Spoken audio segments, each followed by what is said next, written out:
Hello, I'm a Democrat, and I'm running for President of the United States. My voting history shows that I've done everything I can to support our minority groups. I want to end the war against illegal immigration, because, after all, they're citizens too. However, my opponent rejects the idea of such acceptance. He's even been seen stopping Hispanics in the street and accusing them of being illegal. From drafting legislation to give free food stamps and welfare, to personally distracting the Border Patrol for easier passage, I am truly here for the people.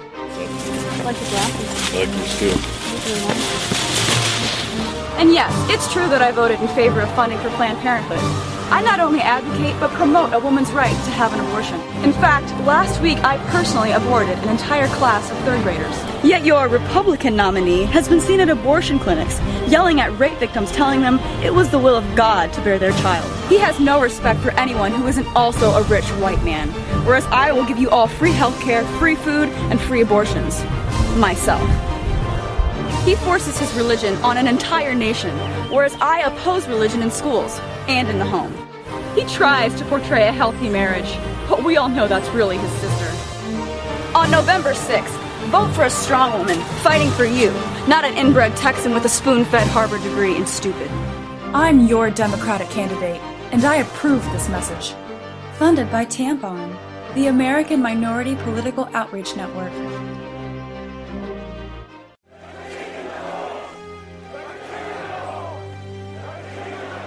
Rob Stark. He's the biggest celebrity in the North. But his father was a traitor. He arrested his own mother. His bastard brother deserted the Night's Watch. And he couldn't defend his own castle. Worst of all, Rob Stark hasn't stopped the wildlings from invading our lands and taking our jobs. He even has an illegal alien for a nanny. And now he wants to be king in the North? King? Some people say he's really a wolf. Some people say he eats dead people. We can't wait until it's too late. Send a raven to Winterfell now and tell Rob Stark to go back home. Stop eating dead people and defend the damn wall. This ad paid for by Crossbows GPS. Daenerys Targaryen. She says she is the mother of dragons. But would you trust her with your kids?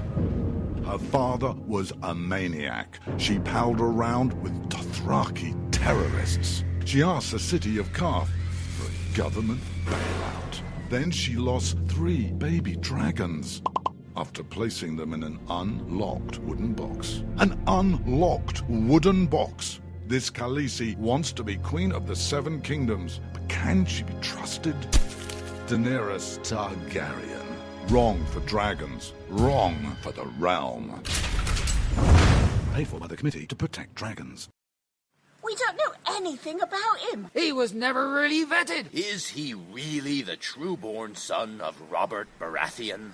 All over the 7 kingdoms, people are asking the same question. Who is the real King Joffrey? The people of Westeros are hurting. Winter is coming. Crop yields are falling, and the price of fuel is going up. The cost of peat moss is through the thatched roof. And this young and inexperienced king takes advice from a whoremongering imp and has launched an illegal war in the north. What is King Joffrey hiding? This is not our kind of family values. King Joffrey. What a bastard. What a bastard. Paid for by the Young Baratheons for Freedom. On the battlefield, there's a saying America's military men and women live by. Never leave a fallen warrior behind. Ever. Off the battlefield, Wounded Warrior Project operates with the same goal. We leave no warrior behind. Wounded Warrior Project is a non-profit organization created to help our men and women returning home with the scars of war. Whether those scars are physical or mental, we're here to make sure that they heal. And whether it's helping those with post-traumatic stress disorder live a normal life again, or giving much-needed support to injured warriors in veterans' hospitals. Because no one deserves our help more than the men and women who risk their lives to keep us safe. Wounded Warrior Project. We never leave a fallen warrior behind. Ever. Learn more about what we do at woundedwarriorproject.org. The following letters were written by our troops. My dear fellow Americans, I truly appreciate your support. I was starting to wonder if people had forgotten about us over here, but then one of my buddies showed me this website, and now as tears are streaming down my face, I can see for sure that you haven't. Private Emily B., U.S. Army. It's so heartwarming to see the American people not letting the men and women of the armed forces be forgotten. Your letters make a group of grown men, battle-hardened and gruff, act like a bunch of kids around a Christmas tree. Thanks. Staff Sergeant Matthew H., U.S. Army. Your support may be the most important thing our troops can carry with them. But don't take our word for it. Take theirs. To show your support, visit americasupportsyou.mil. Brought to you by the U.S. Department of Defense and the Ad Council.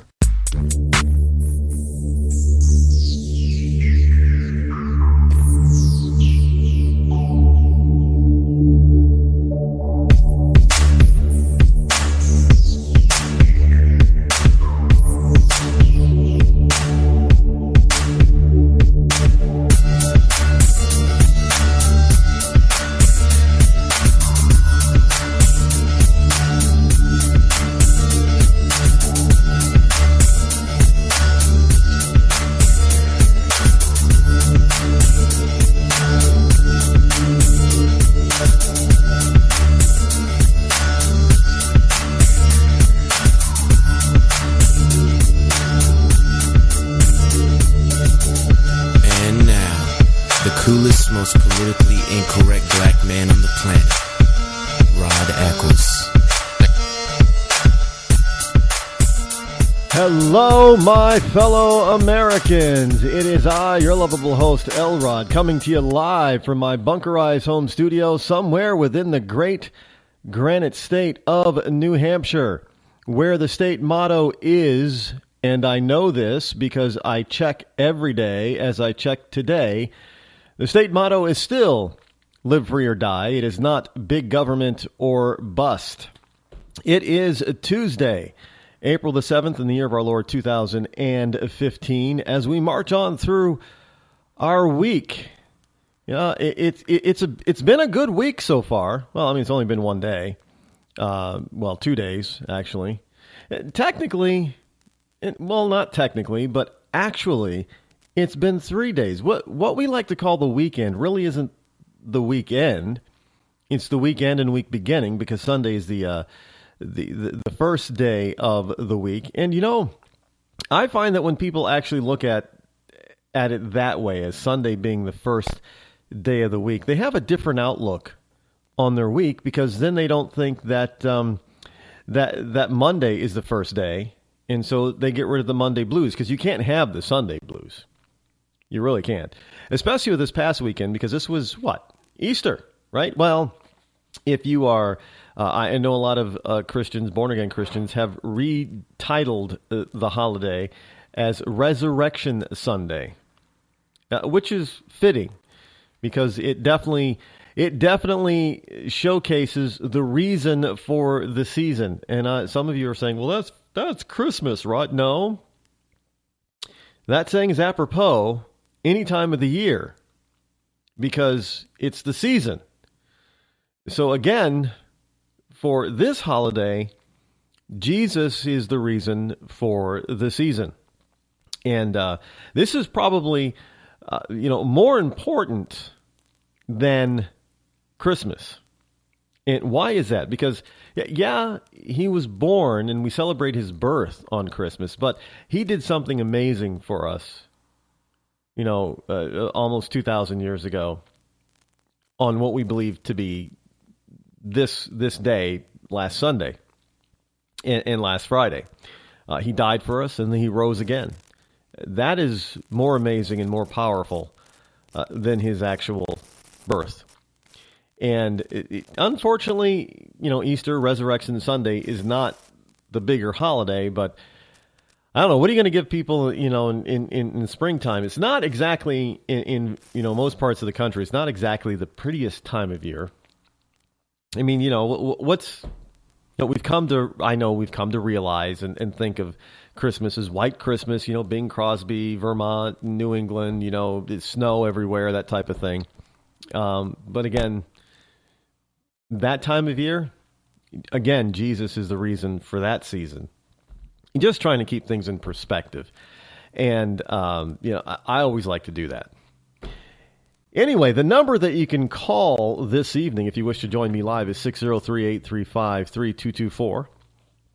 And I will hopefully see you on my switchboard and put you through. Again, it is Tuesday as we march on here on this wonderful network known AKA as CPR. And a great bunch of people over here. Having a good time over here. Really am. It's a lot of fun. Got to. I'm glad there's a lot of people out there who haven't heard my voice before, who are getting the opportunity to hear me now and hear what I have to say. That is wonderful. And I'm only going to know this. I'm only going to tell you the truth. I'm only going to give you historical fact. I'm only going to give you and tell you and teach you about logic. Now, there's been a lot going on over the past weekend and yesterday and today, and a lot of this stuff is quite telling. Now, I know the big news of the day is Rand Paul announcing his candidacy for the presidency of the United States of America. Now, I am glad that Rand is in the race. I welcome more Constitution-believing, Constitution-loving, Constitution-protecting candidates to enter the race. The more the merrier. I don't have an issue with it. The problem I have with Rand Paul is that looking at all of our presidents, he just doesn't look presidential. No, don't follow me on this for a second. It doesn't mean that he's not qualified or he can't do the job. He just doesn't look presidential. In other words, the man is, shorter than, I don't know how tall he is, but he looks shorter than the average presidential candidate. Yeah, he's probably like 5'8" to 5'10". I'm guessing from the pictures and everything that I've seen of him, he's no taller than 5'10". I mean, he might be, but I doubt it. And he's got this rather freely tousled hair. He doesn't look slick enough. Now, that's not a bad thing, except when you're trying to deal with the American people who accept nothing less than celebrity and slickness. Now, Rand Paul can't all of a sudden start going out there and using, the pomade, whatever that hair stuff is, to slick his hair down and comb it over.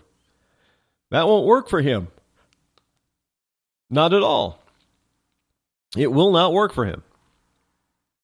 But that may be, a bonus for him that he doesn't look slick. But just looking, what one considers or thinks nowadays as being presidential, and now be honest now. I want you to be honest with yourself. When you picture the President of the United States, when your mind's eye pictures who that guy looks like, is it really Rand Paul? I don't think so. So unfortunately, I believe that he has that to overcome first. And that is partly due, well, it's not partly, it's entirely due to the pop culture self-centeredism that we're currently under in this country. I mean, if you're under the age of 30, 35, it's all about, you. Not about anybody else. It's all about you. It's all about the look. It's all about the surface. It's all about the shallowness. There's, nobody under the age of 30 or 35 really cares about how deep you are or what's inside you. It's all about your exterior. And we're struggling to get rid of that. But we seem to get more and more of it, with people like the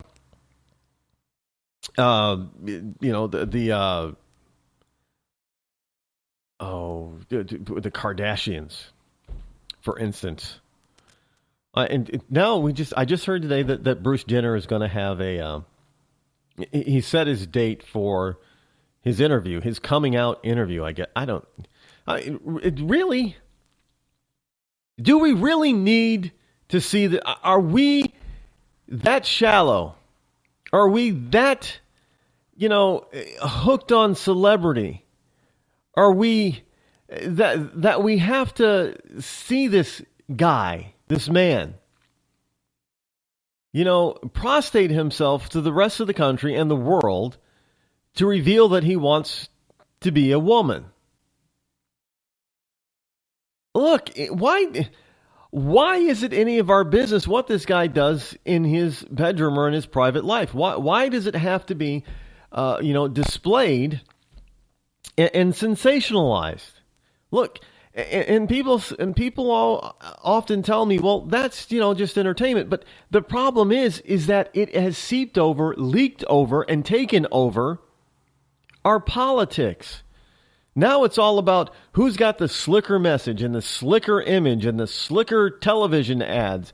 It is, we can sort of blame John Kennedy for starting all that because, when television came along and people could actually really see their candidate and really look at him live or nearly live. Kennedy was good. Well, Kennedy versus Nixon, who's the better looking of the two? Kennedy was a good looking guy. Nixon, not so much. Kennedy was tall with broad shoulders. Nixon, not so much. But it was interesting that Kennedy chose a guy that was rather homely looking. Look, you could be a guy or a woman and look at Lyndon Baines Johnson and just say, well, yeah, he was kind of homely. And by today's standards, would LBJ be in contention as a presidential candidate strictly based on his looks? Absolutely not. Well, if that were it probably would be a good thing if that were the case. But would he be in contention? No. And is that one of Hillary's downfalls? Now, look, I don't know anybody who thinks Hillary is a pretty woman. Now, that should not affect her ability to do a certain job, including being president of the United States. That has nothing to do, how she looks has nothing to do with it, but it has everything to do with it. We constantly hear how Obama's a good-looking guy, man. Yeah, he's tall, he's thin, he's got a deep, resonating voice. Yeah, he's just cool, and he's good-looking, and yeah. We didn't hear people say that Bush was necessarily, George W. Bush was good-looking. We know Ronald Reagan wasn't good-looking. He was old. They called him the wrinkled president. Clinton, Clinton was all the women. I personally don't see it, but a lot of women said that Bill Clinton, the lamestream media even said Bill Clinton was a good-looking guy. I didn't see it, but hey, it's all about how you look, especially to liberals and Democrats. So if that's the case, Hillary and Elizabeth Warren, they don't have a shot. They really don't. And Rand Paul kind of looks like a teenager. If you're just going to base it on looks, he's very slight. He's not a tiny man. Kevin Hart, the comedian, that's a tiny man. But Rand Paul is very slight. And he still has a full head of hair, and it's curly, tousled, whatever. It's not the typical. Look at everybody else in Congress, in both houses, and look at how slick they all look. That's not Rand Paul. He looks like a kid compared to all the rest of them. I don't know, are people going to look at him as being presidential based on his looks? Ted Cruz. I'm sorry, Ted Cruz, the look of Ted Cruz, his posture, his facial features kind of reminds me of Richard Nixon. Is he going to be able to overcome that in order to attract votes? Look, I'm not saying that is what it takes. I'm saying that is how shallow that America has become, actually. And those types of things must be taken into consideration because to some people, they're important. And that's unfortunate. So in order to change that, we have to start asking tough questions of our political leaders and potential political leaders, and we have to expect them and demand that they give us straight answers. Because once you peel back that onion layer of so-called beauty, the surface layer, then you get into the meat of who the person is and how they're going to govern, or if they're going to try to rule like Obama has been trying to do.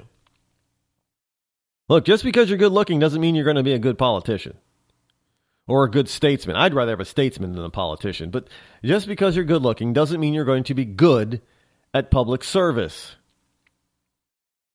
It makes it easier for you, sure. Doesn't mean you're going to be good.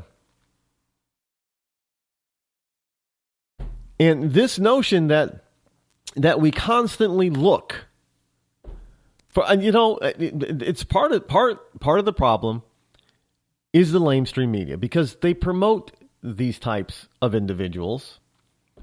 Look, Hollywood. There are people in Hollywood that are considered to be, just for guys, they're and girls, they're hot. Oh, they're so hot. They're steaming hot, man. You touch them, they're just hot. Hot, hot, hot! But when you strip off all that makeup and you put them out on the street, they look like the average person out there. There's nothing glamorous about them in their everyday life. They don't look like those photo ops every single day. Which is really kind of interesting when you take a look at some of the tabloid magazines near the cash register at the grocery store checkout, and you see some of these pictures of some of the stars without makeup. They like to put those on the front cover. And I recall one time where there was a picture of Julia Roberts without makeup, and this woman was looking at the cover of this tabloid magazine, and she blurted out loud. I mean, she probably didn't realize she did it. She's like, "Who the hell is that?" And then she read the headline. Her response was, "That's really Julia Roberts? They're lying."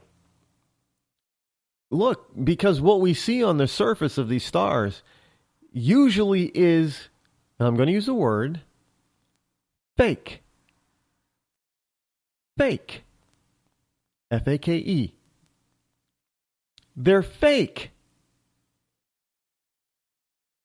So when you start to look at our politicians, our political leaders, just because they're good looking doesn't mean they can actually do the job well.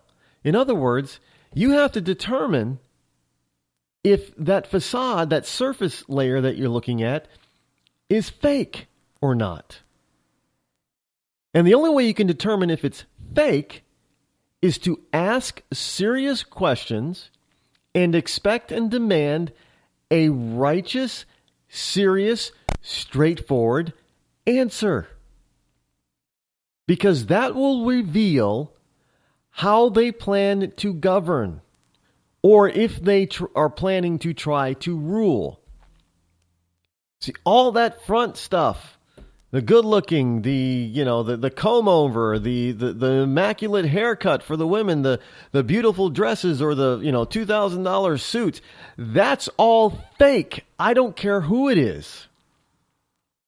It means jack. It's there for show, for show only. You have got to look past that.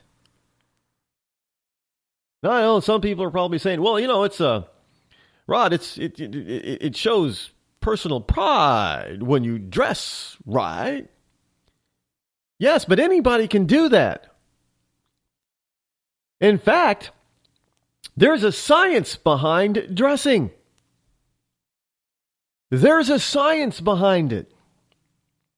When your political candidate gets on that stage, I don't care if he's in a suit or if he's in professional casual or if he's in dress down mode. It is all scientifically motivated because these people, there is a whole profession that knows what kind of style of clothing, what color that clothing must be to influence the vast majority of us in a positive manner. Do you think that they're picking out their own tie? No, they are not. The candidate is told, depending on the group and the type of people that he's going to appear before, what color and what style of tie will have the greatest impact, as well as the color and style of their suit. Or if it's going to be a dress down occasion, the color and style of their jeans and flannel shirt. It's all scientific. It's all based on how best to manipulate you. It's all fake. Look it up. I'm telling you, it's all fake. There's nothing, hey, there's nothing real about this stuff, folks. What's real is the answers to your questions. What's real is what they say they want to do. What's real is the answers they give to serious questions that you pose to them or the lamestream media poses to them. Regardless of how they look. Clean shaven, makeup perfect, hair perfect, perfectly slicked back, that perfect suit or dress. The perfect shoes, the perfect accessories, from the pearl necklace or to a really beautiful piece of costume jewelry down to the watches and even the rings except their wedding rings. I mean, you will not see a candidate's wife wear more than her wedding and engagement ring. Oh, no, because that would be viewed as negative. Look, all this stuff is scientific, folks. And it's the same thing that happens in the commercial industry when they're trying, look, you go to your favorite restaurant, especially a chain restaurant.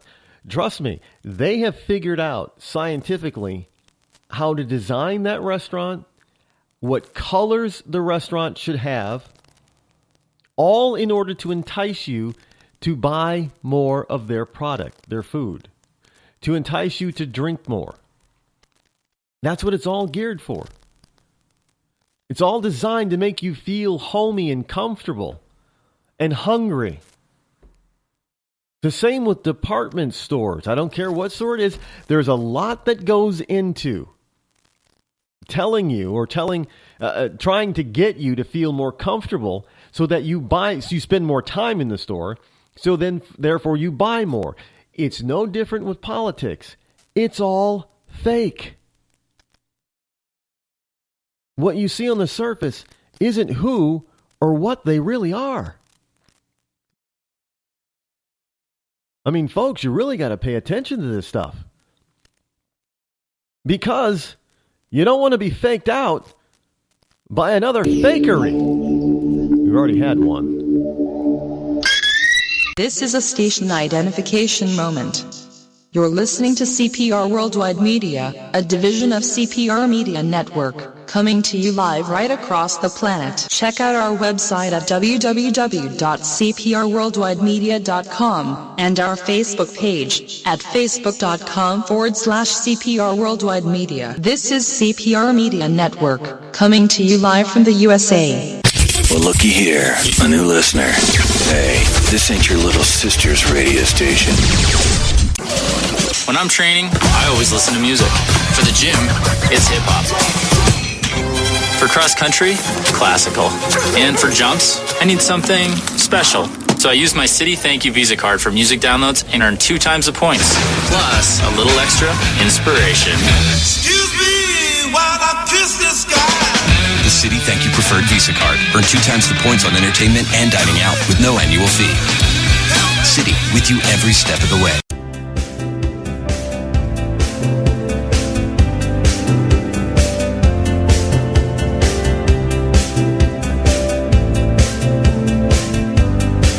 Hi, my name is Robert Bassanate.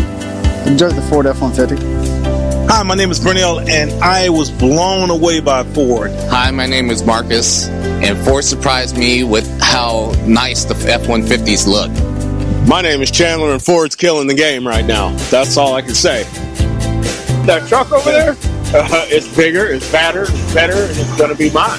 The style of the new models, it just looks mean and elegant at the same time. The driving is great, but the inside and the outside has the best look of all the Fords so far. I love Ford because Ford's the best. The most important thing in life will always be family. The people right here, right now. Dominic Toretto, you don't know me. You're about to. Looks like the sins of London have followed us home. Remember Owen Shaw? This is his big bad brother. We're being hunted. I'm going with you. One last ride. Daddy's gotta go to work. This takes crazy to a whole nother level. What's up now? What's up now? Hold it down like what's up now?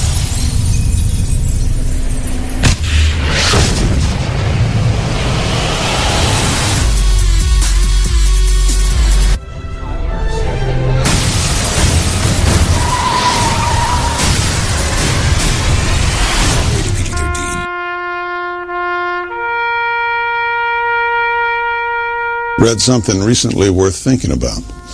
It's the soldier, not the campus organizer, who's given us freedom to demonstrate. It's the soldier, not the reporter, who's given us freedom of the press. It's the soldier, not the poet, who's given us freedom of speech. It's the soldier who serves under the flag, who defends the protesters' right to burn the flag. Isn't it time now to demonstrate that we support our troops? Were it not for the brave, there'd be no land of the free. Fred Thompson's message was brought to you by CitizensUnited.org. Millions of Americans every day are shedding unwanted pounds by taking tested and proven ultra-lipo-stick. Carbohydrates are bad. Our carbo-fighting antioxidant is good. Just listen to these satisfied customers. My name is Gail, and I lost like 20 pounds on ultra-lipo-stick. My name is Jared, and I lost 46 pounds using ultra-lipo-stick. My name is Zach, and I actually gained weight. This stuff sucks! Ultra-lipo-stick is safe and easy to inject. Just 3 doses 4 times a day discreetly underneath your fingernail. Listen to this. I used ultra-lipo-stick and suffered from side effects like uncontrollable greasy discharge. Ultra-lipo-stick, it turned the armpits of all of my shirts orange. This stuff is crap. Try it today and see some real results. Ultra-lipo-stick. Not available in stores. Results may vary. You shouldn't have to pay to talk to the people closest to you, or the people who used to be. That's why Umbrella Wireless is proud to announce the new Friends, Family, and Recent Ex-Girlfriend plan. Now you'll get unlimited calls to your best buddy, your mom, or Cindy, once she realizes that you're seriously meant for each other and should stop screening your calls. Now the 30 minutes of agonizing silence where you're both afraid to hang up may drain your battery, but it won't drain your wallet. And you'll get unlimited calls just to check if she still cares enough to pick up. with no extra charges. With the Friends, Family, and Recent Ex-Girlfriend plan, your phone will automatically answer calls from your ex, because maybe she finally realizes that you're the only one for her and wants to get coffee sometime. Now, after lonely nights of looking at pictures of the road trip you took together when everything was great, your misspelled texts are absolutely free. The only thing you have to pay for is the booze. The Friends, Family, and Recent Ex-Girlfriend plan, because she wants you back. She just doesn't know it yet.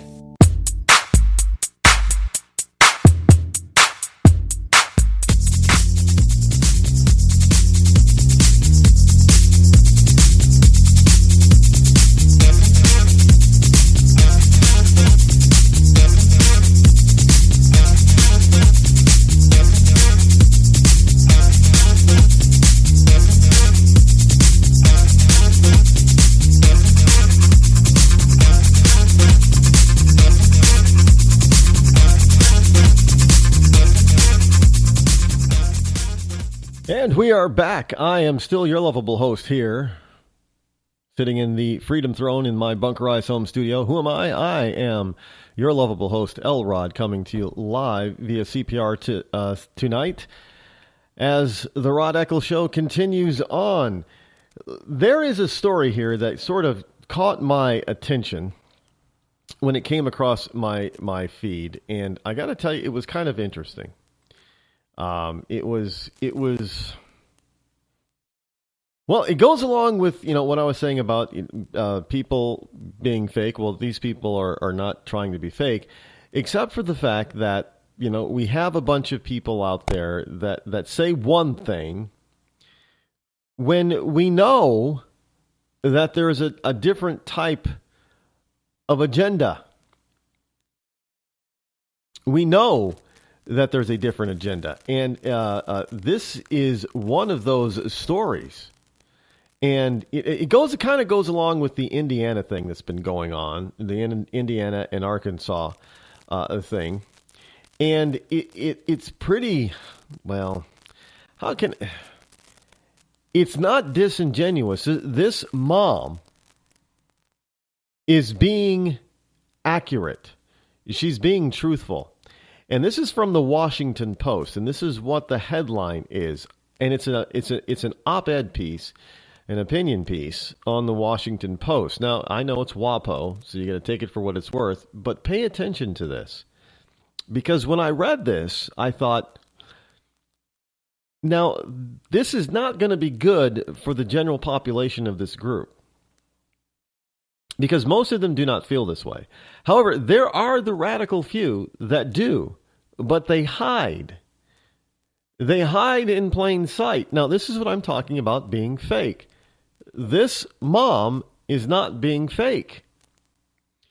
She says, and this is the headline, "I'm gay, and I want my kid to be gay, too." Now, we're often told that, hey, children of gay parents, they're normal. Their parents don't want them to necessarily be gay. They want their kids to be who they want to be. Well, she just came out and blatantly said, no, I'm a lesbian. I want my daughter to be a lesbian too. Why? Probably because she has some deep-seated hatred towards men. Now, these are the kinds of people that are shouting loud from their mountaintop, influencing our political leaders and badgering them and pressuring them and bullying them into giving us laws that the vast majority of us do not want, nor do we need.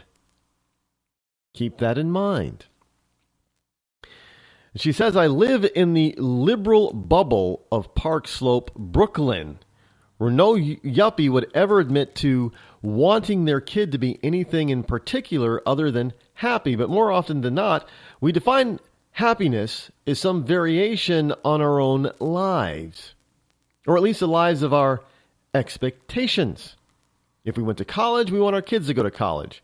Well, I would argue that even if you didn't go to college, there are a lot of people that want their kids to go to college because they want their kids to have a better life than they had. Am I wrong in that? No, I'm not wrong in that. That's not fake. That's real. That's real America. I think just about every parent out there wants their children to have a better life than they had. And for some, that's a pretty tall order. Because parents have done pretty well. Many Americans have done much better than their parents, who did much better than their parents, and so on and so forth. Now, she goes on to say, if we like sports, we want our kids to like sports. If we vote Democrat, of course we want our kids to vote Democrat. Now, she's putting all that in perspective so she can get to her point. I'm gay, and I want my kid to be gay, too. Now, what she just said was, well, all parents want their kids to be just like them. Did you get that? All parents want their kids to be just like them. Now, understand, we have been told for years that most gay people, if not all, are born that way.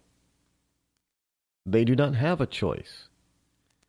So if they do not have a choice, why would a mom or a parent want something for their kid that they are not?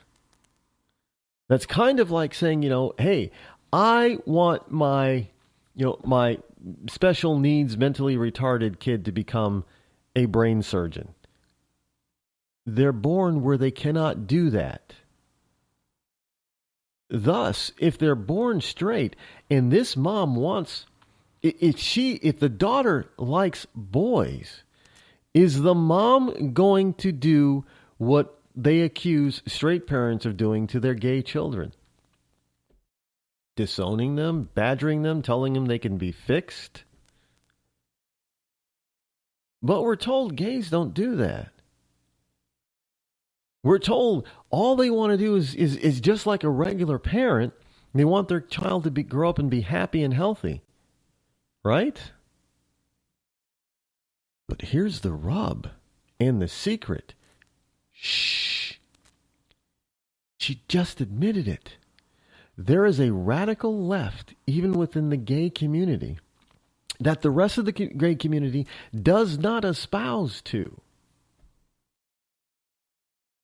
They want to radicalize even their own children, meaning they do not believe that their kids are born that way. Well, if they're straight, they're born that way. And if they're born that way, how could you possibly hope for them to be something they cannot possibly be? Think about it. How can you possibly hope for your child to be something they cannot possibly be? Unless, of course, you believe they can be taught to be a certain way. Kind of like finishing school. Most people probably don't remember that, but the debutantes, they would go to certain classes or schools or madam manners and all that kind of stuff to learn how to be proper women and proper gentlemen.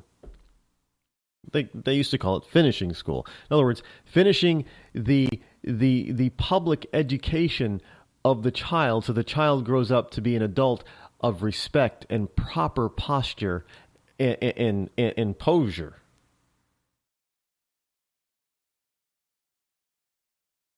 Is that what they're talking about for these kids of gay children? Or excuse me, of gay parents? Is that what they're talking about? Are you telling me that what they really wish for, these radicals, what they're really wishing for is for their children to deny who they are and become something that they were not born with or born as? But maybe what they're really telling us is, oh yeah, hey, the Lady Gaga song "Born This Way," nah, that's fake. That's false. We teach, we badger, we pound into their heads that they can be gay if they want to be. And this woman is basically saying, hey, you know what? I want my daughter to be a lesbian, so I'm going to raise her that way. Guaranteed, that's what she's saying.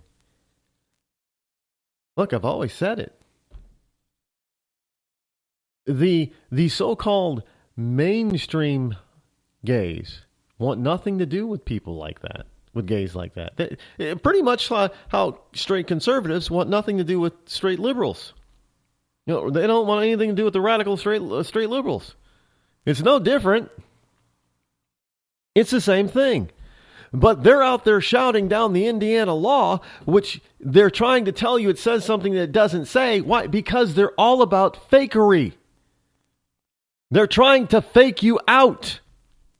And every once in a while, they slip, like this woman, Sally Kahn is her name, Kohn. By the way, she's an essayist. She's known as an essayist and CNN political commentator. How do you make a living as an essayist? Is that akin to, being a professor of women's or a master's degree or a PhD in women's international studies? I want to know how you make a living at being an essayist, because I'll do it. I'll write an essay a week if that's what it takes. I don't. I guess there are some kids in college who do write essays and term papers for other students for a price, but I'm pretty sure that's not what they mean here when they're calling her an essayist and CNN political commentator. But make no mistake about it, she is all about making her daughter, a lesbian, because that's what she wants. You only want the best for your child, right? So the best for her is for her to grow up to hate men and be a lesbian. Look, folks, don't doubt me on this kind of stuff. Do not doubt me. Because, hey, these radical leftists, they are evil. They will lie to your face, and then they will justify that they had to lie to you for the greater good. Now, just think about this for a second, since we're coming off Resurrection Sunday, Resurrection Weekend. What if Jesus said he had to lie to you about going to heaven in order to get you to pay attention? Oh yeah, the only way that you can get to my Father is through me. You have to believe in me.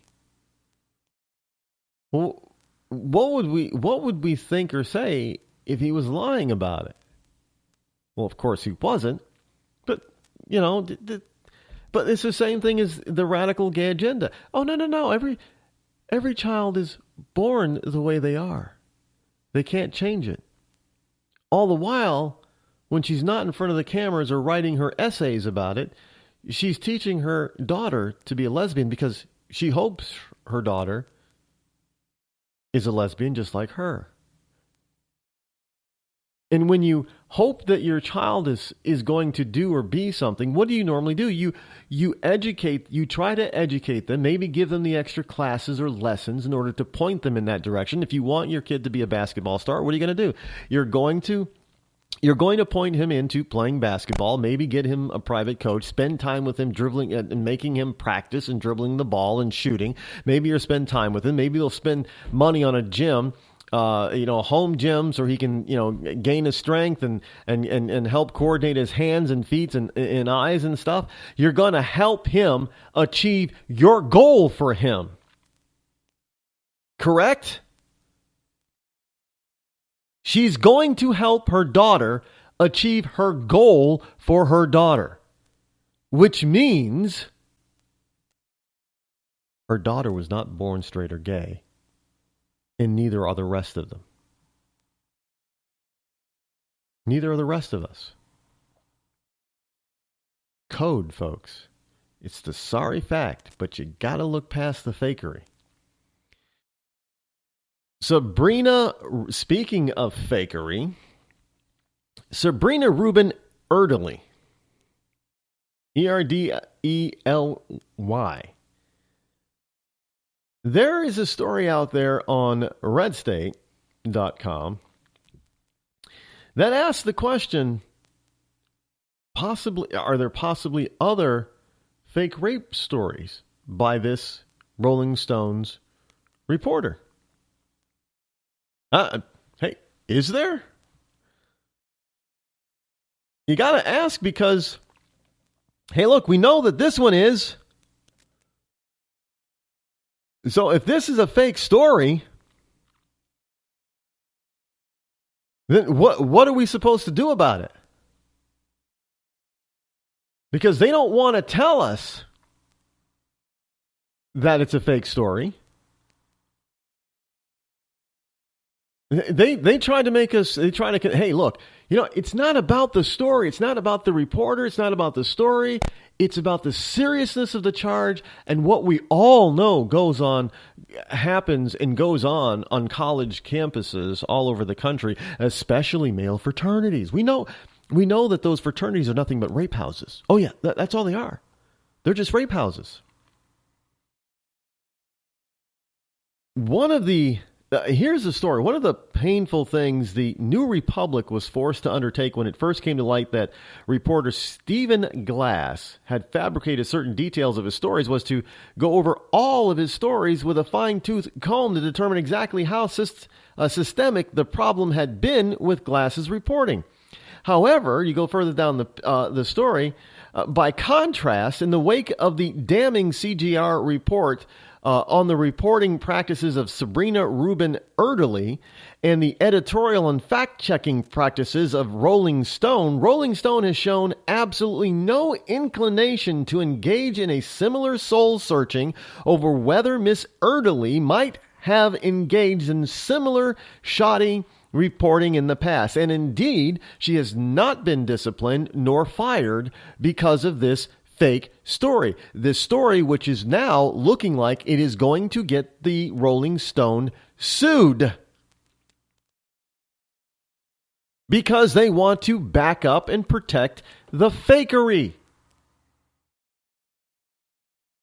Folks, are you hearing me out there? Can I get a witness? Now, Miss Erdely, by all appearances, has not been professionally disciplined at all for her blunders, and the Rolling Stone brass is acting as though this is an isolated incident which they were blameless victims of an exceptionally clever con artist. So they couldn't figure out a con. So if they can't figure out this shoddy con artist is lying to them and leading them on, because, it would have been fairly easy and simple to figure out if the supposed rape victim was actually raped, if they bothered to just do some basic investigative journalism. They didn't, because they had an agenda. Just like, the lesbian mom, she's got an agenda. They had an agenda.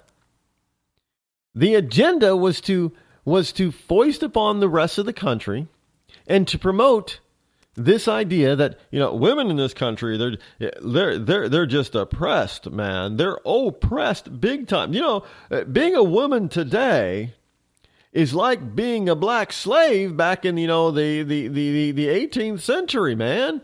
It was in the Deep South. It's that bad for women. That is the narrative that they want you to believe. So they can institute all these laws that do nothing but trample on each person's individual liberties and rights. Because they want to be able to control you. That is the agenda. That is the goal. It's about control. And they will get that control, and they will gain that control through sheer fakery, a.k.a. lies, even in the media. Can you see a pattern here? Are you getting what I'm talking about, all this fakery stuff? You can't fall for you have to look deep into this stuff. You have to look past the surface. Now, when this story first came about, I got to tell you, I was not moved. And some people just thought I was heartless. I'm like, no. There's something wrong here. It's not, I don't know all the details yet. Back when the story first broke, I'm saying to other people, we don't know all the details, but I got to tell you, something is not adding up. 2 plus 2 is not equaling 4 right now. And I was thinking that because remember the Duke lacrosse case? Those poor young men, their lives were ruined. Their college careers, their sports careers were ruined because somebody lied. And nobody bothered to check, to fact check. In fact, the lie was so pervasive that even the prosecutor tried to frame the boys. And look, he's in jail now. They will try to perpetrate this fakery upon us, and then they will go to the ends of the earth to protect the fakery. And what's worse, they know it's all fake.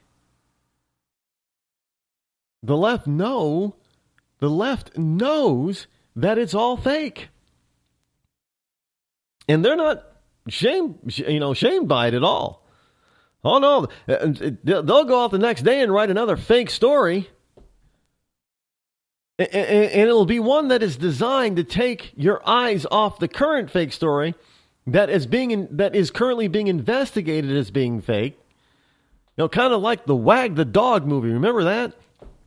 Back in the Clinton era, the Bill Clinton era. Remember who was in Dustin Hoffman starred in that? Wag the Dog.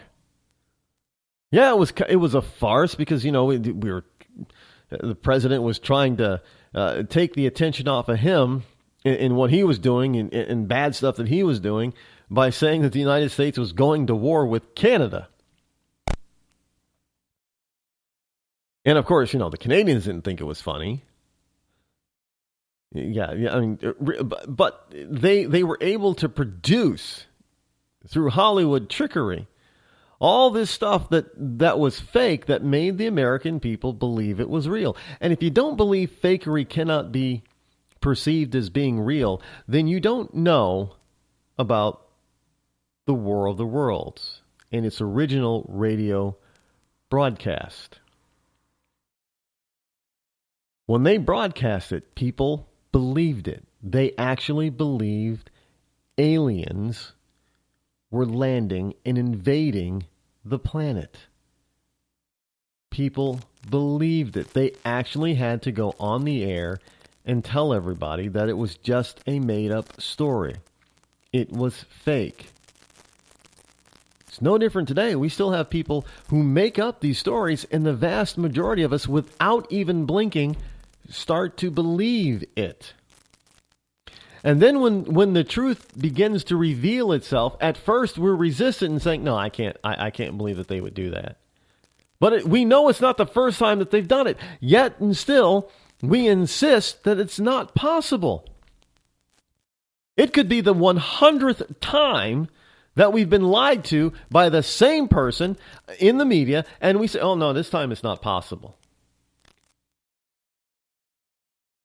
They're good at fakery, lying. Brian Williams, anyone? Brokaw, Tom Brokaw, anyone? 2020 was caught in faking news. 60 Minutes was caught in the act of faking news. It's all about fakery.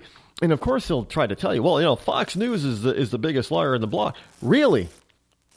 Nobody at Fox News has been fired for lying yet. Nobody at Fox News has been accused of creating and inventing news for their news programs. Nobody at Fox has written a piece accusing innocent young men in a fraternity of rape and ruining their lives. Nobody at Fox News went so far as to press fake charges against college lacrosse players, get them expelled, have their lives ruined. Nobody at Fox News did that. Nobody at Fox News faked news that way. Yet the left seems to do it nearly on a daily basis.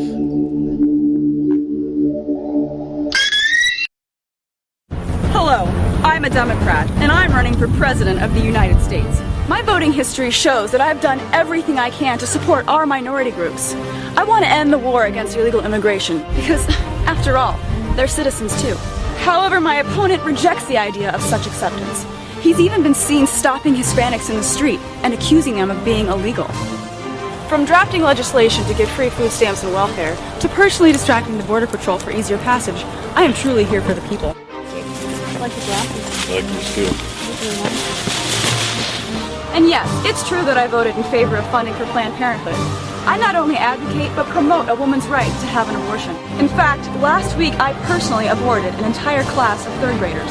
Yet your Republican nominee has been seen at abortion clinics, yelling at rape victims, telling them it was the will of God to bear their child. He has no respect for anyone who isn't also a rich white man, whereas I will give you all free healthcare, free food, and free abortions. Myself. He forces his religion on an entire nation, whereas I oppose religion in schools and in the home. He tries to portray a healthy marriage, but we all know that's really his sister.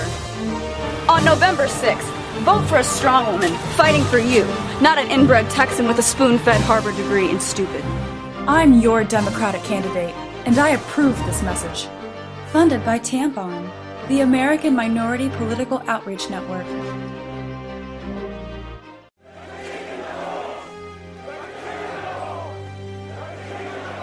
Rob Stark. He's the biggest celebrity in the North. But his father was a traitor. He arrested his own mother. His bastard brother deserted the Night's Watch. And he couldn't defend his own castle. Worst of all, Rob Stark hasn't stopped the wildlings from invading our lands and taking our jobs. He even has an illegal alien for a nanny. And now he wants to be king in the North? King? Some people say he's really a wolf. Some people say he eats dead people. We can't wait until it's too late. Send a raven to Winterfell now and tell Rob Stark to go back home. Stop eating dead people and defend the damn wall. This ad paid for by Crossbows GPS. Daenerys Targaryen. She says she is the mother of dragons. But would you trust her with your kids? Her father was a maniac. She palled around with Dothraki terrorists. She asked the city of Karth for a government bailout. Then she lost 3 baby dragons after placing them in an unlocked wooden box. An unlocked wooden box. This Khaleesi wants to be queen of the 7 kingdoms, but can she be trusted? Daenerys Targaryen. Wrong for dragons. Wrong for the realm. Paid for by the Committee to Protect Dragons. We don't know anything about him. He was never really vetted. Is he really the true-born son of Robert Baratheon? All over the 7 kingdoms, people are asking the same question. Who is the real King Joffrey? The people of Westeros are hurting. Winter is coming. Crop yields are falling, and the price of fuel is going up. The cost of peat moss is through the thatched roof. And this young and inexperienced king takes advice from a whoremongering imp and has launched an illegal war in the north? What is King Joffrey hiding? This is not our kind of family values. King Joffrey. What a bastard. What a bastard. Paid for by the Young Baratheons for Freedom. On the battlefield, there's a saying America's military men and women live by. Never leave a fallen warrior behind. Ever. Off the battlefield, Wounded Warrior Project operates with the same goal. We leave no warrior behind. Wounded Warrior Project is a non-profit organization created to help our men and women returning home with the scars of war. Whether those scars are physical or mental, we're here to make sure that they heal. And whether it's helping those with post-traumatic stress disorder live a normal life again, or giving much-needed support to injured warriors in veterans' hospitals, Because no one deserves our help more than the men and women who risk their lives to keep us safe. Wounded Warrior Project. We never leave a fallen warrior behind. Ever. Learn more about what we do at woundedwarriorproject.org. The following letters were written by our troops. My dear fellow Americans, I truly appreciate your support. I was starting to wonder if people had forgotten about us over here, but then one of my buddies showed me this website, and now as tears are streaming down my face, I can see for sure that you haven't. Private Emily B., U.S. Army. It's so heartwarming to see the American people not letting the men and women of the armed forces be forgotten. Your letters make a group of grown men, battle-hardened and gruff, act like a bunch of kids around a Christmas tree. Thanks. Staff Sergeant Matthew H., U.S. Army. Your support may be the most important thing our troops can carry with them. But don't take our word for it. Take theirs. To show your support, visit americasupportsyou.mil. Brought to you by the U.S. Department of Defense and the Ad Council.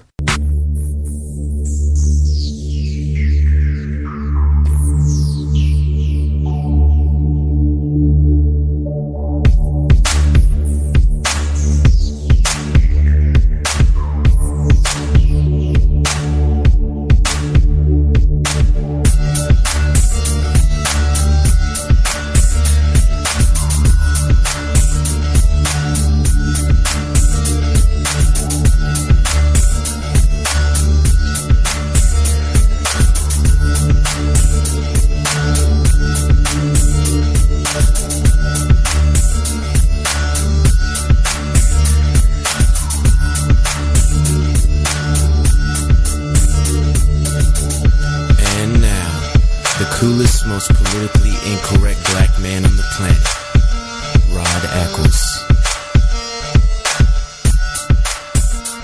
Hello, my fellow Americans. It is I, your lovable host, Elrod, coming to you live from my bunkerized home studio somewhere within the great granite state of New Hampshire, where the state motto is still, and yes, I check every day, the motto is still live free or die. It is not big government or bust. It is hour number 2 here on the show on this Tuesday, April the 7th in the year of our Lord 2015, as we march on here on the CPR network. And we're talking about fakery today. Being able to look through fakery. Being able to see past the fake stuff, the stuff that doesn't count, the stuff that doesn't really matter. You know, your family matters. It does. They do. And who you choose as your political leader in government also matters. But we don't know most of those people like we know our own family. So we often, because we think we have this fake and phony notion that we don't have time to learn. Hey, look. You know, I happen to love. Now, this is why that excuse. I just don't have the time. I'm so busy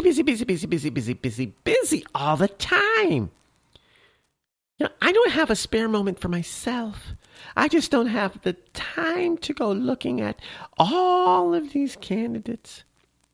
No, I don't have a spare moment. That is a lie. And I can prove it. Most of us have at least one favorite TV show that we have to watch every week. And that favorite TV show usually is an hour-long program. Now, that's just for starters. How many of you watch multiple programs that you follow? I mean, look, you can't lie to me because I see the ratings all the time. And that means that a bunch of you have multiple TV show favorites. You know, you got The Walking Dead. You've got You got Mad Men. You've got, Game of Thrones. I know they're not, a lot of them not on at the same time, but then you got the things like Once Upon a Time or Twice Upon a Time in Scandalous or Scandal. You got all those top-rated TV shows. Just look at the top 10, let alone the top 20. They get millions of viewers. Well, those are the same viewers being spread out among different TV shows. So you're watching at least 2 hours of TV a day. You can't tell me that you don't have 15 minutes to spare to just do basic research on your political candidates. No, that's a cop-out, and it's a lie. I won't accept a lie. You're going to have to be a true patriot, a true citizen, and do your civic duty and learn about candidates. And you can learn about them like on programs like this, because find people that you can trust. But even those you trust, and I often tell you, just don't take my word for it. Look it up for yourself. Well, that serves two purposes, actually, when I tell you to do that. First and foremost, it serves the purpose of you actually finding out for yourself and learning for yourself. Because when you learn for yourself, you tend to believe it more and remember it better. And secondly, is just to prove that, hey, I'm right. And I know, and you can't lie to me, I know you thought I was going to put that order in reverse. Ha! Caught you. No, I'm serious as a heart attack about this, though. The number one reason, seriously, is for you to do your research so you learn more. You learn beyond. Because, look, you go to school, you go to college, high school, it doesn't matter. And there's only so much that a teacher can actually, emote to you, tell you. You can learn so much more by doing your own research and digging into that particular subject or topic further. I'm just like a professor. I'm here to get you started. I'm here to get you pointed in the right direction. Your job as the student is to go and find out as much as you possibly can. Because there is so much more than what I'm telling you here. So much more. Speaking of going to college, sometimes I amaze myself how I can just delve into, dovetail with topics. I'm sorry, I did not plan this. I just looked over at my other computer screen and noticed the next topic that was up. Interesting. The real reason college tuition costs so damn much. Now, first of all, before we get started, know that this is a New York Times piece. So, yeah, it is going to have a liberal slant. Now, I'm going to tell you what this article says, and I'm going to tell you why the article is wrong, and I'm going to tell you why the article is wrong and why they wrote it that way. Again, fakery. Now, it starts out with, this is a Paul F. Campos article in the New York Times.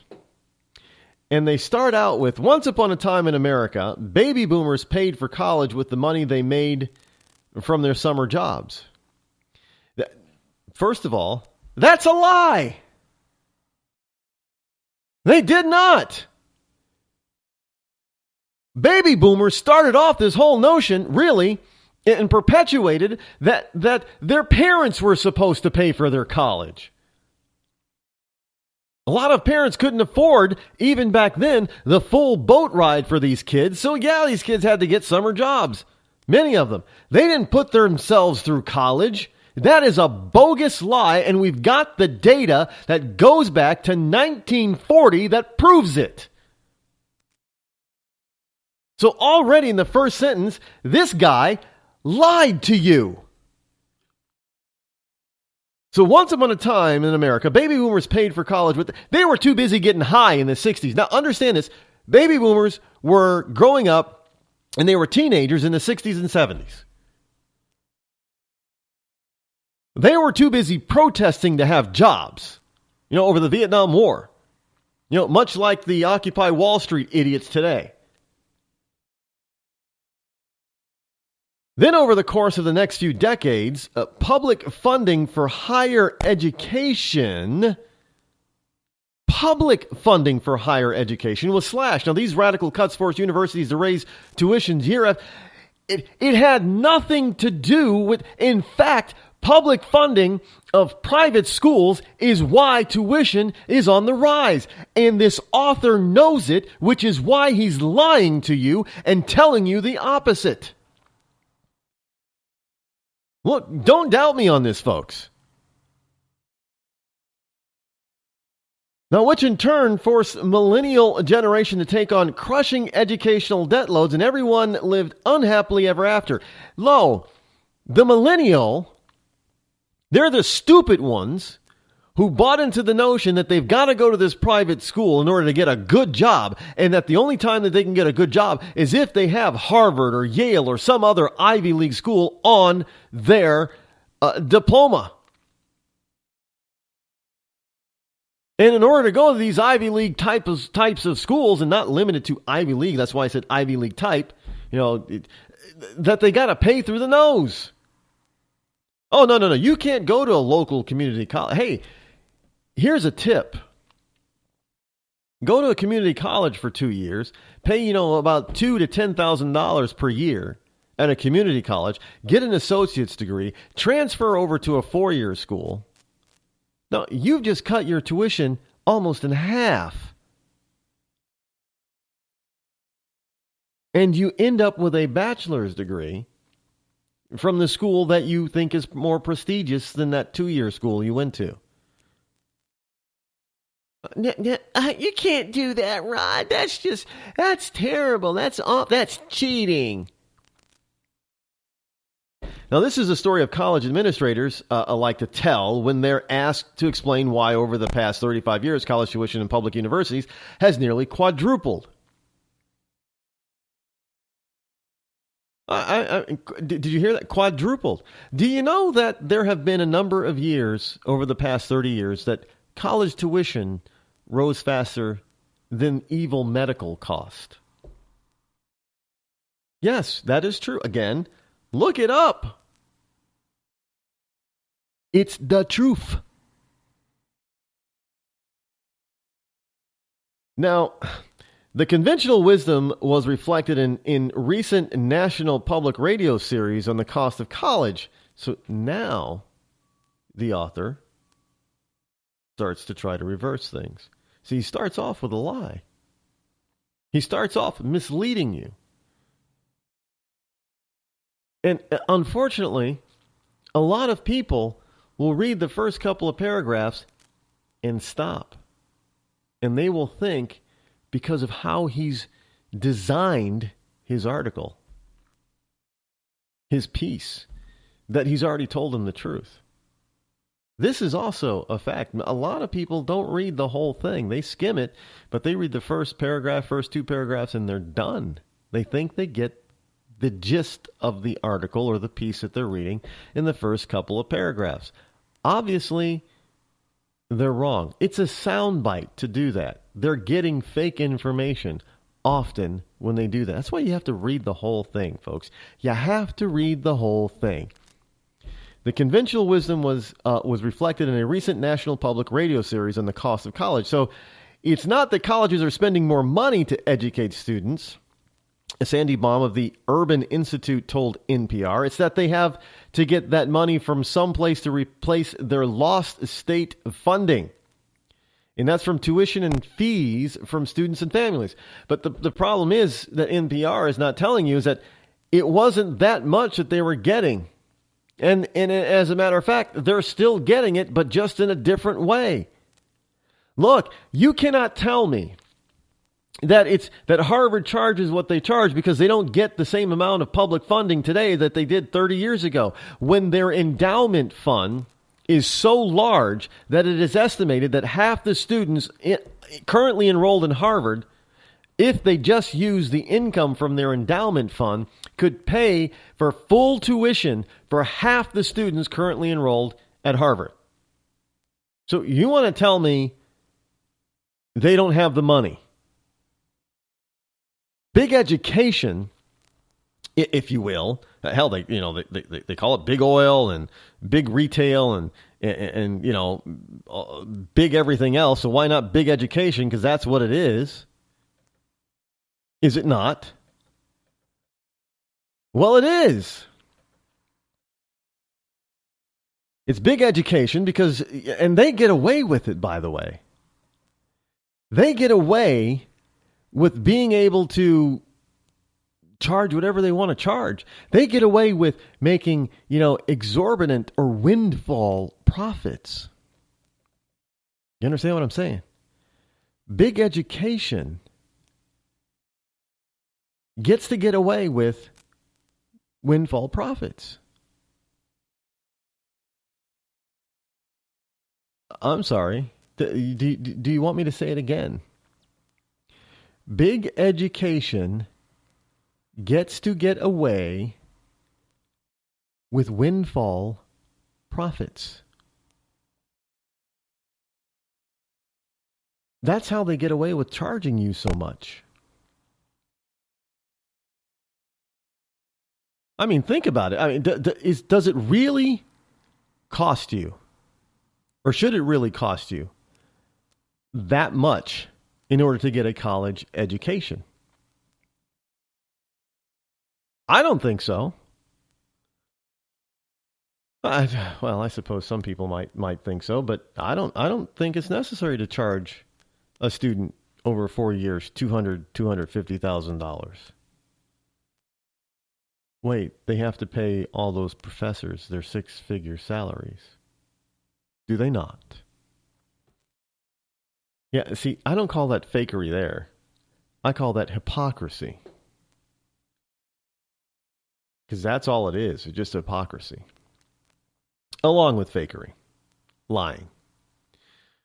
Clinton's advantage over GOP field drops 10 points. Now, if you listened to the show last night, I told you about a poll that said that Clinton was up tremendously on the GOP.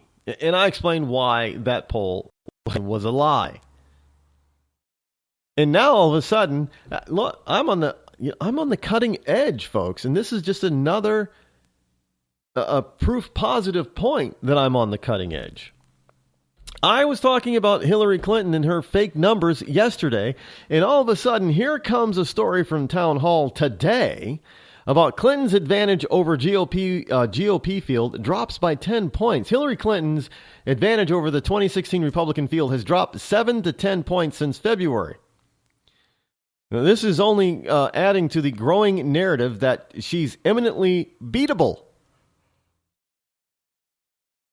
That's right. PPP, newest national presidential poll, finds Hillary Clinton leading the field of potential Republican candidates by anywhere from 3 to 9 points.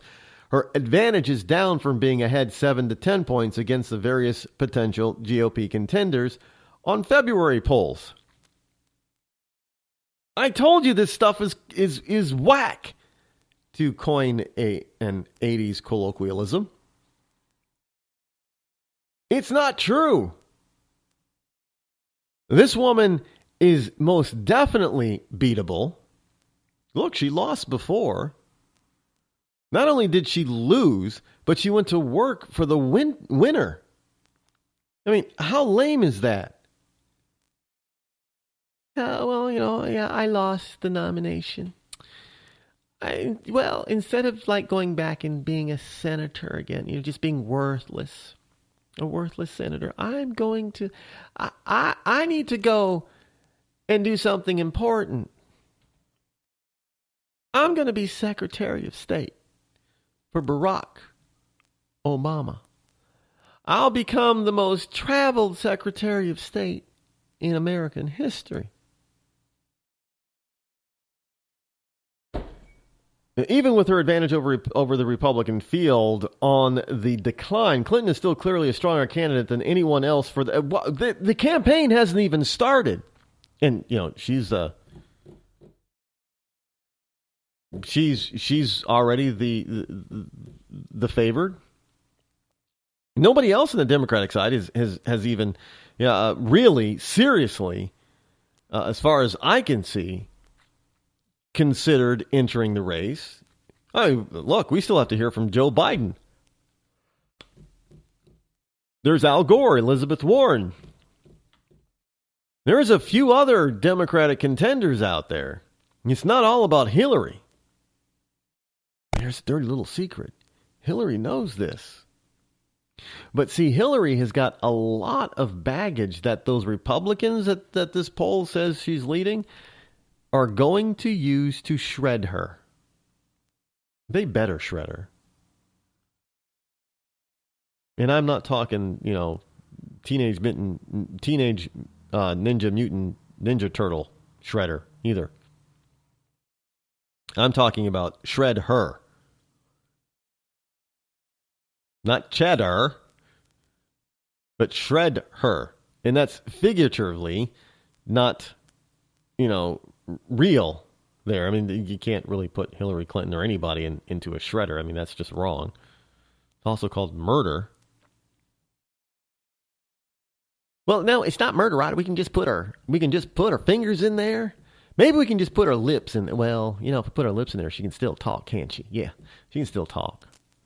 Huh. Well, we'll have to sew her mouth shut and then put her fingers in there so she can't write. Well, then she could probably learn how to write with her toes. We'll have to do something about her toes. Well, look, you don't have to do anything about her other than just tell the truth and continually pound it. Look, on Hannity today, I don't know who he was. He was talking to some young liberal babe about why she supported Hillary, and he was asking her point blank, what is it about Hillary that, just give me one thing, one accomplishment that you're proud of Hillary. The woman could not name one single thing that Hillary accomplished as Secretary of State or Senator of the state of New York. Couldn't name one positive thing. Then how is it that she's qualified? Well, because she was Secretary of State. Well, how does that make a person qualified to be president? She hasn't accomplished anything. She was a failure as a Secretary of State, just like her boss, President Obama's failure at being president of the United States. So this whole notion that people support her is fake. There's nothing to back it up. When asked point blank, and I have asked the same thing of people, what is it that you like about Hillary that you think makes her qualified? What is it specifically that makes her qualified to be president? What? I have never gotten an answer. Sean Hannity could not get an answer. She didn't have one. So what they try to do is give you all this fake BS to try to cover up the fact that there's nothing else there. She's an empty suit. Obama was accusing some people of being empty suits. Well, he and his former Secretary of State, they're the empty suits. All they can do is project all this fakery. Well, even Hillary is having a hard time faking her, her looks. She really looks like a grandma now. We don't want grandma as president. No, we want a mean, tall, ugly-looking bat like Margaret Thatcher. I'm serious, we do. No, people, they didn't like Margaret Thatcher. But she got the job done. She knew how to do it. I don't think people are really going to think the same thing of Hillary. They could name something that Margaret Thatcher accomplished before she became Prime Minister of Great Britain. But nobody who supports Hillary can seem to find anything that Hillary accomplished. She's not qualified. This is a station identification moment. You're listening to CPR Worldwide Media, a division of CPR Media Network, coming to you live right across the planet. Check out our website at www.cprworldwidemedia.com and our Facebook page at facebook.com/CPR Worldwide Media. This is CPR Media Network, coming to you live from the USA. Well, looky here, a new listener. Hey, this ain't your little sister's radio station. When I'm training, I always listen to music. For the gym, it's hip-hop. For cross-country, classical. And for jumps, I need something special. So I use my Citi Thank You Visa card for music downloads and earn 2 times the points. Plus, a little extra inspiration. Excuse me while I kiss this guy. The Citi Thank You Preferred Visa card. Earn 2 times the points on entertainment and dining out with no annual fee. Citi, with you every step of the way.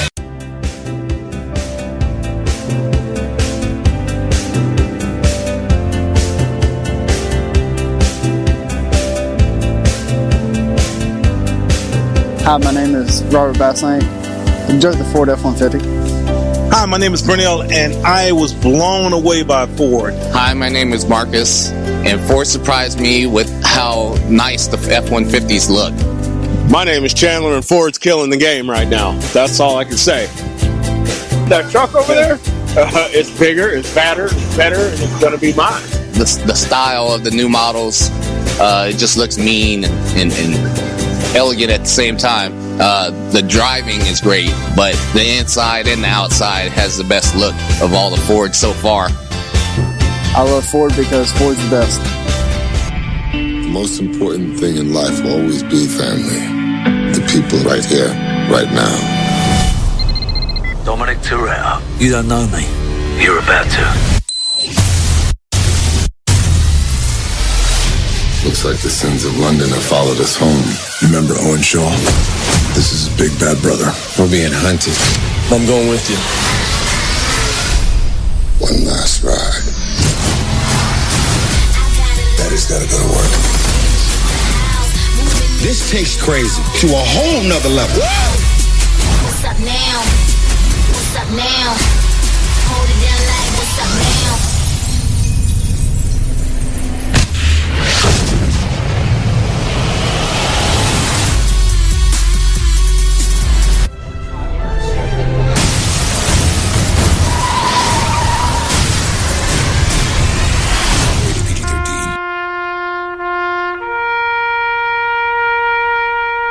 Read something recently worth thinking about. It's the soldier, not the campus organizer, who's given us freedom to demonstrate. It's the soldier, not the reporter, who's given us freedom of the press. It's the soldier, not the poet, who's given us freedom of speech. It's the soldier who serves under the flag, who defends the protesters' right to burn the flag. Isn't it time now to demonstrate that we support our troops? Were it not for the brave, there'd be no land of the free. Fred Thompson's message was brought to you by citizensunited.org. Millions of Americans every day are shedding unwanted pounds by taking tested and proven ultra-lipostick. Carbohydrates are bad. Our carbo-fighting antioxidant is good. Just listen to these satisfied customers. My name is Gail, and I lost like 20 pounds on Ultra Lipo Stick. My name is Jared, and I lost 46 pounds using Ultra Lipo Stick. My name is Zach, and I actually gained weight. This stuff sucks! Ultra Lipo Stick is safe and easy to inject. Just 3 doses 4 times a day discreetly underneath your fingernail. Listen to this. I used Ultra Lipo Stick and suffered from side effects like uncontrollable greasy discharge. Ultra Lipostick, it turned the armpits of all of my shirts orange. This stuff is crap. Try it today and see some real results. Ultra Lipostick.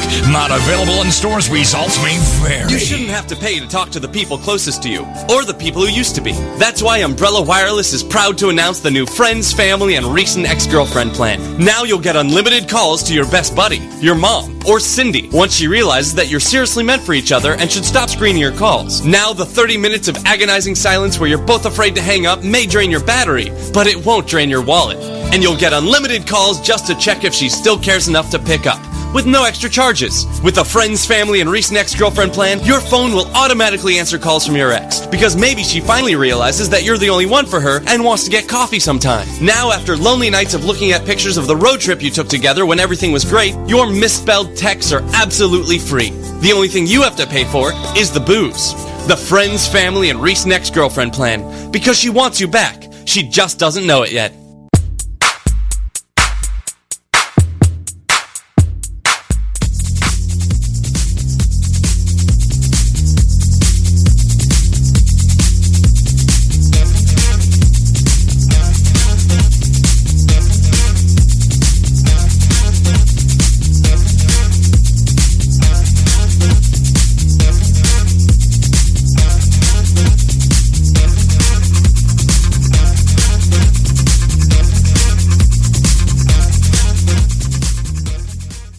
And we are back once again for the final segment here on the Rod Eccles Show.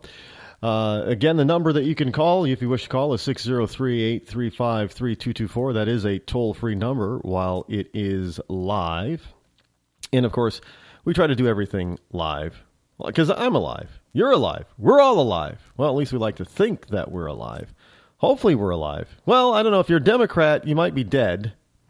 Because the last election, I do understand that there were some dead people that voted. I don't know how dead people vote, but they did.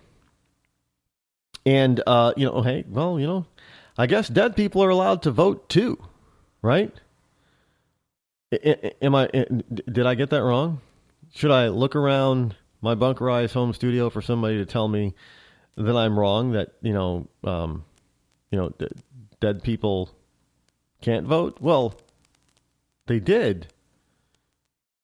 How do you explain that? That they voted? Well, it is what it is. Lawrence Tribe, this is a New York Times story. Lawrence Tribe fights climate case against star pupil from Harvard. That's right. Lawrence, you probably never heard of this guy before, but Lawrence Tribe, Tribe, the highly regarded liberal scholar of constitutional law, still speaks of President Obama as a proud teacher would of a star student. The professor says he was one of the most amazing research assistants I've ever had.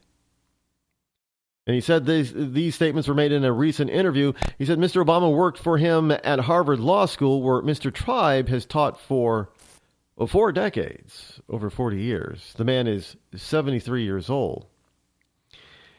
Mr. Tribe went on to serve in the Justice Department during Mr. Obama's first term and has argued in favor of the legal standing of Obamacare and his executive orders on immigration, which is why so many in the Obama administration and at Harvard are bewildered and angry that Mr. Tribe, who argued on behalf of Al Gore in the 2000 Bush versus Gore Supreme Court case, has emerged as the leading legal opponent of Obama's ambitious efforts to fight the non-existent global warming.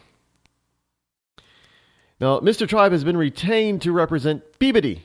That's how you pronounce Peabody here in New England. Peabody. To represent Peabody Energy, the nation's largest coal company, in its legal quest to block an Environmental Protection Agency regulation that would cut carbon dioxide emissions from the nation's coal-fired plants, the heart of Mr. Obama's climate change agenda. His whole thing about bankrupting the coal industry. I bet quite a few of you do not remember Mr. Obama saying that he would, they can go ahead and open a coal plant. We'll bankrupt them, but hey, they can go ahead and do it. Because they'll go bankrupt. We'll be glad to have them go bankrupt. Yeah, because I'll put in place so many different regulations that it's going to cost them a lot. Bankrupt. Absolutely. Because when you bankrupt a company, that's a good thing. It's good to spread the bankruptcy around. So now this guy is working on the opposite side, and they're mad as hell on the left. It's kind of like, being Islamic, being a Muslim, and you turn into a Christian. Oh my God! The only thing worse than converting to Christianity from Islam is converting to Judaism from Islam. I don't think they just, Christians, they'll shoot you or cut your head off, but I think that if you become a Christian and you converted to Judaism, from Islam, I think they do more than just behead you. I mean, they probably do some nasty stuff to you. So this is what's going to happen to this 73-year-old Harvard professor of 40 plus years.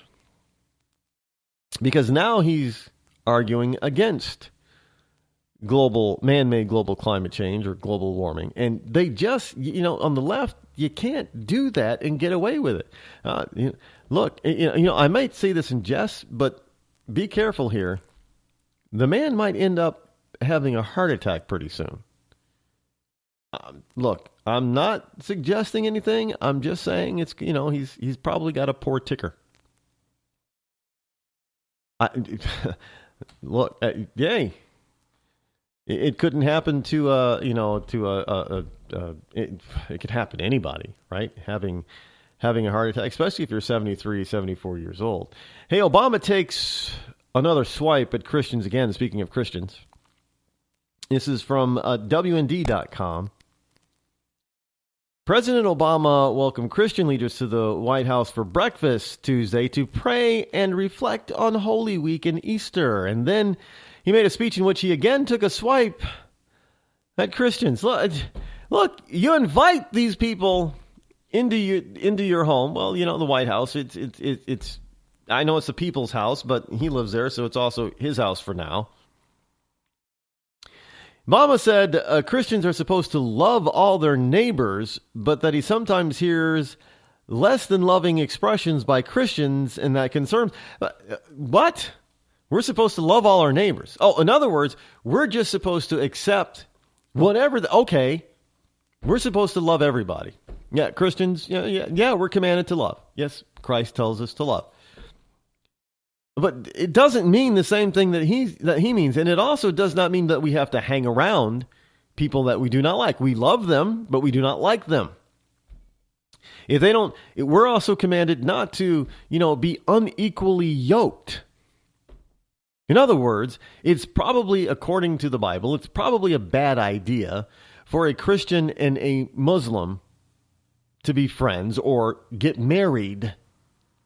There's going to be some conflict there. So, but I guess, we're supposed to look past that as Christians because, hey, we've twisted the word of God around so much that even Obama can get away with lying about it, and people don't know. Yeah, they're up there saying, yeah. You're right, Mr. President. Yeah, we should. But, he quickly added, but that's a topic for another day, to laughter and applause. Yes, Mr. President. Yeah, move on. He then joked, I was about to veer off, pulling it back. Reverend Franklin Graham is among the religious leaders who have criticized Obama for leading an administration that displays an anti-Christian bias. And he has. He's exhibited a pro-Islamic bias. Hey, look. Hey, you Christians over there. It's your fault that you've been beheaded. You were beheaded because you were hateful Christians. And you were hateful because you became Christians instead of Muslims. That's basically what Obama's saying. Look, you're supposed to accept anything, everything, because, according to Obama and the heretics like him say, well, you're supposed to love. Love, yes. Accept, no. When did love equate acceptance and acceptance equate love? Do they even know the real meaning of love? Oh, I just love. I know we've used that word so much. I love this. I love that. I love that flower. I love this movie. I love that star. I love that personality. Oh, I love Brad Pitt. You don't even know Brad Pitt. We use that word very loosely. So I think we've lost its meaning. There's a big difference. There is a genuine meaning of the word. And too many people use it loosely and it loses its true meaning. And Obama is case in point using it. He's misappropriating it is what he's doing. And that's a crime, actually. That is criminal. I mean, not a criminal offense is so much that he should be going to jail, but it's a moral crime. It's morally reprehensible. Now, some people would say, well, he doesn't know what he's talking about, what he's doing. No. That man knows exactly what he's talking about and what he's doing. He knows exactly. You know, we got a lot of people on the right who think, Obama is inept. I've said that before. He's just inept. Not really. Yeah, he's a temper tantrum problematic, little child that happens to be 6'3", 6'4", and at 50, almost 52 years old. But he's a 52-year-old moronic boy. Because that's what he acts like when he doesn't get his way. But he's not stupid. He may not really know anything about foreign affairs, but he's not stupid. I have said that the man is actually, in certain areas, quite brilliant. I have even said, because people used to tell me, "Oh, Rod, you're just you're overblowing it. You're taking it everything out of context. He's not going to be that bad, And besides, nobody can be as bad as Jimmy Carter. Nobody can be as bad as George W. Bush. He's not that bad." No, I warned you. I said, because this man was a constitutional lawyer and a constitutional professor or, adjunct professor, that this man knew the Constitution, but what makes him dangerous is that he knows exactly how to subvert the Constitution. And that is what he's done for over 6 years in office. He's been subverting the Constitution, and he's been getting away with it.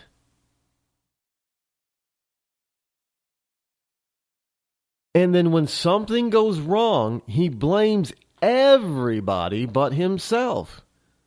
And, this is no different. This prayer breakfast. Hey, the Christians there, you guys are supposed to be loving, right? You're supposed to love. You're commanded to love. You're not loving, which is why over in Egypt you're getting beheaded, which is why you're being persecuted all over the planet. You're not living up to your own Bible. You're not loving.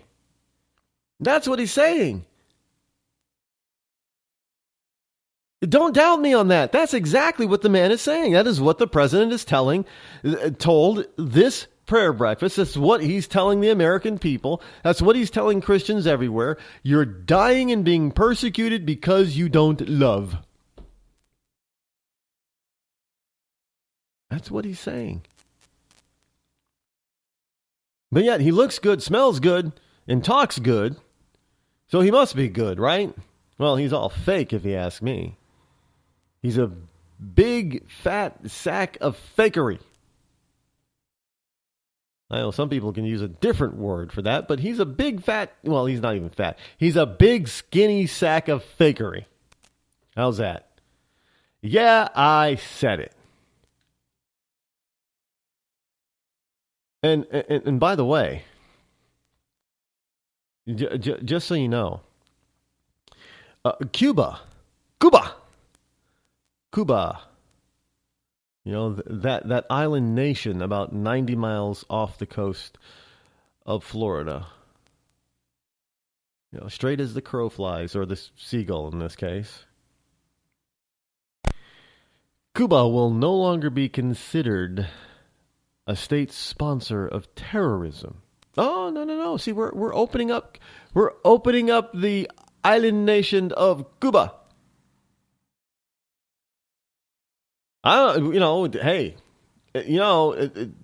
Somebody's probably asking the question, well, what the hell is we getting in return? We get to, hey, you know what we get? You know what Cuba is giving us? We, as Americans, we are now going to be allowed to vacation in a third world country. Yeah, that's it. Spend our money in a backwards third world country. That's what we get. That's what we get from Cuba. What does Cuba get? Well, the State Department is expected to recommend that Cuba be removed from the government's list of state sponsors of terrorism. A U.S. official told CNN earlier today, a notorious designation that has been a stumbling block in the establishment of embassies in both Havana and Washington. So this is all about opening embassies.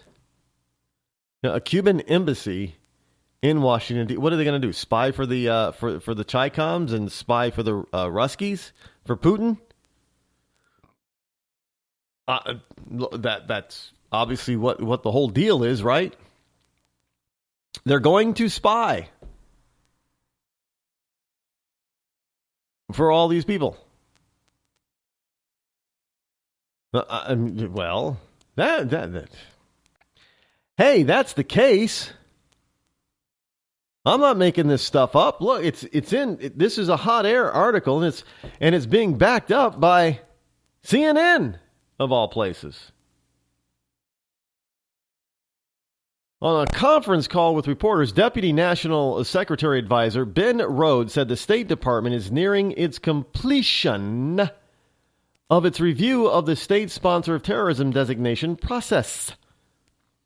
He did not rule out an announcement last week. Cuba has raised the designation as a major objection in its talks with U.S. officials regarding normalizing relations between the two Cold War adversaries. The only reason they were an adversary is because they were aligned with the USSR. And of course, Khrushchev tried to, put nuclear missiles 90 miles off our coast, which then President Kennedy said, "Nuh-uh. Oh, no, you ain't." But now we're going to take the...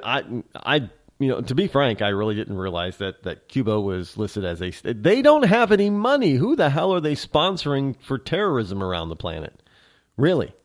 I mean, the economic sanctions against Cuba have been so devastating, but the government, the Castro brothers, do not care about their own people.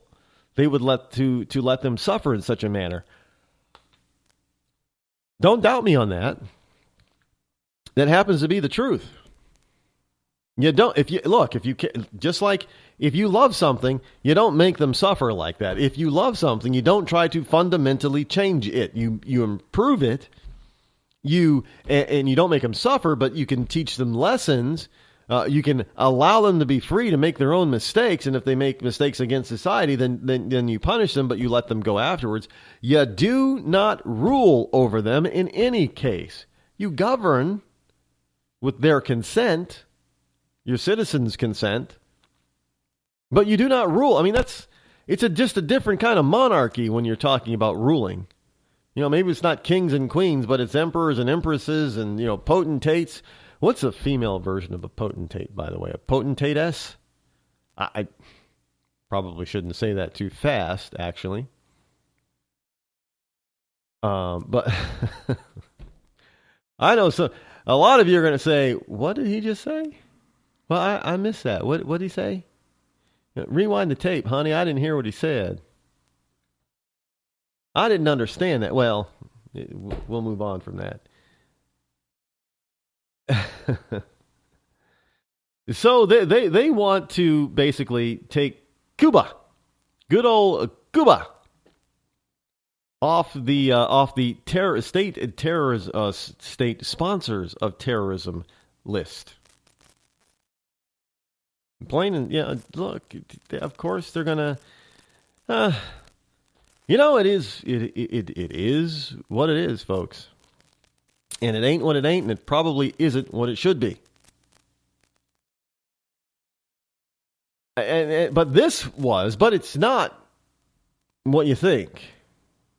Again, this next story, last story for the night, it is what it is, but it ain't what it ain't. And it probably is what it probably should not be. Power surge knocks out electrical service in parts of Washington, D.C. region. Now, the power goes out briefly in the D.C. area, but they're saying it is not due to potential terrorism, but it was a powerful surge, not terrorism, that knocked out the power. Power knocks out electrical service in parts of the Metro D.C.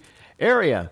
Yes, a piece of metal breaking loose from a power line 43 miles southeast of the district momentarily knocked out electricity to the White House, the State Department, and a wide swath of the nation's capital and American suburbs early Tuesday. So they're trying to tell us that a piece of metal breaking loose from a single power line 43 miles outside of the district is the cause, is the reason for the power outage.